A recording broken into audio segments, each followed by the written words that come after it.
அஸ்ஸலாமு அலைக்கும் வரமத்துல்லாஹி தஆலா பரகாத்துஹு. அல்ஹம்துலில்லாஹி ரப்பில் ஆலமீன் வஸ்ஸலாத்து வஸ்ஸலாமு அலா ரசூலில் அமீன் வ அலா ஆலிஹி வ அஸ்ஹாபிஹி அஜ்மஈன். அன்பிற்கினிய ஹாஜிகளே, சகோதர சகோதரிகளே, ஹஜ்ஜினுடைய இலக்குகள், ஹஜ் நம்மிடம் ஏற்படுத்த வேண்டிய மாற்றங்களை தொடர்ந்து பார்க்கிறோம். ஹஜ்ஜும் வாழ்வும் என்ற இந்த தலைப்பில் மிக முக்கியமான அடுத்த பகுதி என்னவென்றால், ஜம்ராத்தில் கல்லெறிவது.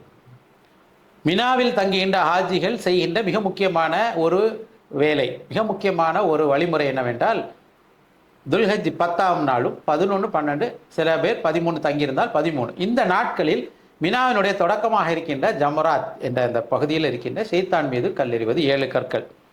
முதல் நாள் ஜமரத்துல் அகபா என்று சொல்லப்படுகின்ற ஒரே ஒரு பில்லரில் தான் கல்லெறிவார்கள். அதற்கு அடுத்தடுத்த நாட்களில் 3லையுமே கல்லெறிவோம். அன்பானவர்களே, ஏன் அங்கே போய் கல்லெறியணும் அப்படிங்கிற ஒரு கேள்வி இருக்குது, எல்லாருக்கும் இருக்கும். முஸ்லீம் அல்லாதவர்களிடம் இது அதிகமாக காணப்படுகின்ற ஒரு கேள்வி. நீங்கள் கல்லை வணங்க மாட்டீர்கள், ஆனால் கல்லை கொண்டு கல்லை எறிகின்றீர்களே என்ற கேள்விகள்லாம் உண்டு. அன்பானவர்களே, ஏன் கல் எறிகின்றோம் என்றால், இதுவும் இப்ராஹிம் அலைஹிஸ்ஸலாத்தின் வரலாறுடன் தொடர்புடையது, அனைவருக்கும் தெரியும்.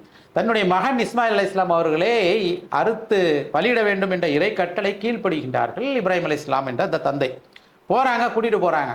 அப்பொழுது என்ன பண்றாப்புல, ஷைத்தான் இடையை மறிக்கின்றான். அன்பானவர்களே, இது ஒரு எண்ண ஓட்டம். நம்மிடம் இன்றைக்கும் இந்த எண்ண ஓட்டம் இருக்கிறது. அன்றைக்கு அது முடிஞ்சு போச்சு. நபி இப்ராஹிம் அலைஹிஸ்ஸலாம் அவர்கள் இறைவனுடைய கட்டளைக்கு கீழ்ப்படிந்து விட்டார்கள், அறுக்கல. முயற்சியை இறைவன் ஏற்றுக்கொண்டார். அந்த முயற்சியும் அந்த பிளானையும் அந்த முடிவையும் இறைவன் ஏற்றுக்கொண்டார், இல்லையா? இன்று நாம் அதே ஆனால் நாம் இன்றும் அந்த ஹஜ்ஜில் இருக்கின்ற ஹாஜிகள் அதையே நிறைவேற்ற வேண்டும் என்றால், இன்றும் நம்மிடம் இறை கட்டளைக்கு கீழ்ப்படிய மறுக்கின்ற போக்கிற்கு சில அடிப்படை காரணங்கள் இருக்கிறது. நாம சில காரணங்கள் நமக்குள்ளே சொல்லிக்கிட்டு இருப்போம், இல்லையா? கொஞ்சம் யோசிச்சு பாருங்க. இறைவனுடைய கட்டளை இப்படி இருக்குதுன்னா, இதெல்லாம் இன்னைக்கு நடக்குமா? வட்டி வாங்காமல் இருக்க முடியுமா? அப்போ நாம ஒரு காரணத்தை நம்ம மனசுக்குள்ள வச்சிருக்கிறோம். இது ஒரு ஷைத்தான் நம்மை இறைவனுடைய கட்டளைக்கு கீழ்ப்படிய தடுக்கின்ற எண்ணம் நம்மிடம் இருக்கிறது. பக்கத்துல அங்கங்கெல்லாம் இல்லை, நம்மகிட்ட தான் இருக்கு. நபி ஸல்லல்லாஹு அலைஹி வஸல்லம் அவர்கள் அழகாக சொன்னார்கள், ஷைத்தான் என்பவன் மனிதர்களை ரத்தம் ஓடுவதை போல் ஓடுகின்றான். அங்கங்க பில்லர்ல அங்கெல்லாம் இல்லை, இங்கதான் இருக்கிறான். அப்போ பில்லரில் நாம் அந்த தூண்ல எரிகிறது. இன்னைக்கு தூண் இல்லை, செவரு, நாளைக்கு எப்படி வேணாலும் மாறலாம். அப்போ அதில் எரிகின்ற அந்த கற்கள் என்பது நமக்கு நாமே எரிந்து கொள்கின்ற கற்கள். அப்போ இறைவனுடைய கட்டளைக்கு கீழ்ப்படிய மறுக்க அந்த மறுப்பு இருக்கு பார்த்தீங்களா? இறை கட்டளைக்கு கீழ்ப்படிய விடாமல் நம்மை தடுக்கின்ற அந்த செயல்கள் என்ன, எண்ணங்கள் என்னென்ன? ஒவ்வொருத்தருக்கும் ஒன்னொன்று இருக்குங்க. சில பேருக்கு ஆசைகள் இருக்கும், பணத்தின் மீது ஆசைகள் இருக்கும், பொருள் ஆசை இருக்கும், பதவி ஆசை இருக்கும், பல்வேறு விதமான ஆசைகள் இருக்கும். சில பேருக்கு கோப எண்ணங்கள் இருக்கும், சில பேருக்கு கர்வம் இருக்கும், பெருமை இருக்கும், இல்லையா? இப்படி ஒவ்வொருத்தருக்கும் ஒவ்வொன்று இருக்கும். இந்த ஒவ்வொரு எண்ணமும் எரியப்பட வேண்டும். அப்பதான் இறைவனுக்கு முழுமையாக கீழ்ப்படிந்த ஒரு நிலையிலே நாம் மாறுவோம்.